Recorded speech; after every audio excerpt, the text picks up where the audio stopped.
अस्सलाम वालेकुम गायल भाई। वालेकुम सलाम। शाला खुश खैर सुठा खेल को पिया ॿियो हाल अहवाल ॿुधो से कॾहिं हुन ॻोठ में पैसा था हलनि कॾहिं हिन ॻोठ में पैसा था हलनि कॾहिं मथे में था हलनि तव्हांजे ॻोठ में पैसा शुरू थिया आहिनि या न थिया आहिनि इहे पैसा इहे जाइन वारा असांजे ॻोठ में त ठहियो पर असांजे तालुके मीरो खाने में ई न आहिनि शुरू थिया। इहे पैसा काॾे था वञनि बाक़ी हुकूमत नथी ॾे हुकूमत त ॾिए थी दिलासा थी ॾिए सखणा त अॼु था मिलनि हिन आसिरे में सुभाणे था मिलनि बेजारे था मिलनि आसिरे में वेही वेही असां त ईअं बीमारियूं पिराया भला कुझु तव्हांखे इन पैसनि जी ज़रूरत आहे छा तव्हांखे आहियो साह सती वारा न साईं हाणे असां त सफ़ा मिसकिन आहियूं जेके साह सतीअ वारा हुया त पंहिंजो ठहिराया भई असां त ग़रीब आहियूं भले तंबू तुलान बि इहे ॿियनि ॾिना बाक़ी पीपल्स पार्टी वारनि कोन्हे न असांखे इहे बि ॿियनि ॾिना भला वास्ते इदारनि ॾिना पोइ उन्हनि में वेठा आहियूं पर हाणे तंबुनि में बि गर्मी आहे वेही कोन था सघूं। अच्छा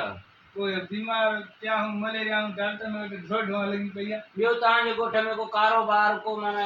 आमदनी आहे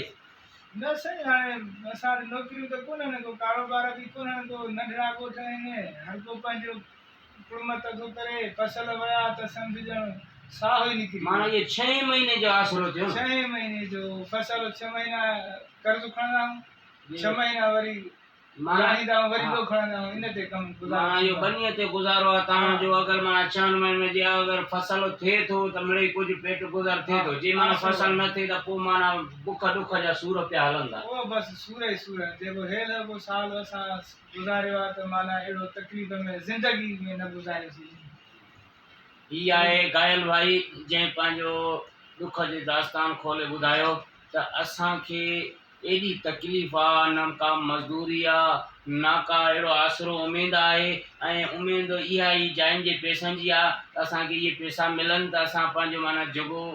ठाहियूं बचड़नि जे लाइ पंहिंजे बचनि जे मथां छांवरो ठाहियूं ऐं उन उमेद ते क़ाइमु यकीन रहिया था अचनि आसरो बि आहे त हुकूमत अञा ताईं असांजे हिन मीरो खान तालुके में पैसा छो न हलाया आहिनि ऐं इहा आसरो रखी वेठा आहिनि वीचारा ग़रीब जेके हुकूमत जे लाइ अपील था कनि त हुकूमत असांखे पैसा ॾिए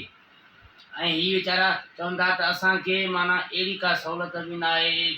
हिकु महांगाई आहे महांगाईअ में खाइण बि ॾुखियो थी वियो आहे कमाइण बि तमामु ॾुखियो आहे जो कमाई आहे कोन त वीचारा काॾों अचनि उन जे हिसाब सां बनी ॿार जे आसिरे में आहिनि परोके साल जी सारियुनि जी ॻाल्हि थो करे त उहे पाणीअ में लुड़ी ॿुड़ी ख़तमु थी वियूं कणिक जो थोरो सको आसरो थियो जेके कणिक कणा आया 2-3 जेके हिननि पंहिंजे कर्ज़ में उहे बि पूरा करे छॾिया वरी